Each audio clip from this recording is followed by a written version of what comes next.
ഓ ഇത് നല്ല കാഴ്ചയാണല്ലോ. ഇത് ട്രീ വോക്ക് ഉണ്ട് ഇവിടെ അല്ലേ? ഇതാണ് ട്രീ വോക്ക് എന്ന് പറഞ്ഞാൽ ഇതിലിങ്ങനെ ട്രാക്ക് ഉണ്ട്. നമുക്ക് ഈ ട്രാക്ക് കൂടെ ഒരു മരത്തിൽ ഇങ്ങനെ ഒരു മരത്തിലേക്ക് പിന്നെ കുറച്ച് ചില ഇതിലെ സ്ഥലത്തേക്ക് ചെല്ലുമ്പോൾ നല്ല സ്റ്റീപ്പ് ആയിട്ട് ഇവിടെ വിട്ടാലോ നടുക്കിട്ടാലോ എന്നാല് റൂട്ട് ഇറങ്ങി ഒന്ന് കാണാം. റൂട്ട് വോക്ക് അല്ലേ? ഇതുണ്ടോ പിടിച്ചാൽ പോലെ നിൽക്കാൻ പറ്റത്തില്ലാത്ത സൈസ് മരങ്ങളാ. ഇതിന്റെ മേലിൽ കൂടെ നമുക്ക് ഇതുണ്ടോ, ഇത് റെഡ്വുഡ് വോക്കാണ്. നമ്മുടെ ഒട്ടോർവയിൽ നിന്ന് ടൗണിൽ നിന്ന് ഒരു 3-4 കിലോമീറ്റർ ഇങ്ങോട്ട് വന്നു കഴിഞ്ഞാൽ ഒട്ടോർവയിൽ തന്നെ ഇതുണ്ടോ, ഇതിലൂടെ കയറി എത്ര ആക്ടിവിറ്റീസിന് എത്ര നമുക്ക് കൂടെ ഒരു രാവിലെ 9 മണി തൊട്ട് ഇത് തുടങ്ങും. ഇതിന്റെ ഈ ഇതുണ്ട്, ഇതിലൂടെ എല്ലാവരും വോക്കിന് പോകാം.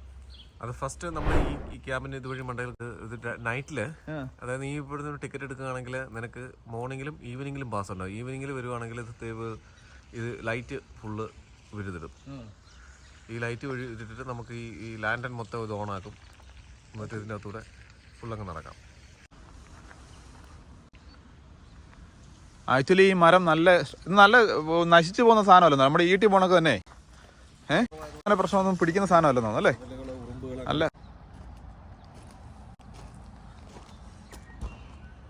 എല്ലാവരും വന്ന് കാണേണ്ട ഒരു സംഭവമാട്ടോ റെഡ്വുഡ് വോക്ക് ന്യൂസിലൻഡിൽ വന്നു കഴിയുമ്പോൾ അല്ലേ? റൊട്ടോർവോ അല്ലേ?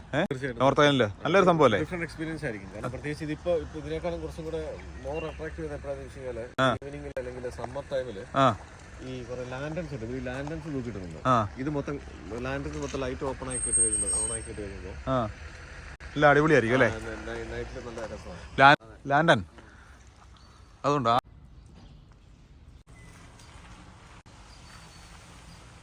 ഫാമിലി ആയിട്ടൊക്കെ വന്നിട്ട് നമുക്ക് ടൈം സ്പെൻഡ് ചെയ്യാനുണ്ട്. ഇതുണ്ടല്ലേ ക്യാമറയ്ക്കകത്തൊന്നും ഒതുങ്ങിയില്ലാത്ത സൈസ് കാഴ്ചയാ. നല്ല ഹൈറ്റിലും ഇല്ല കാണത്തില്ല. ഇല്ല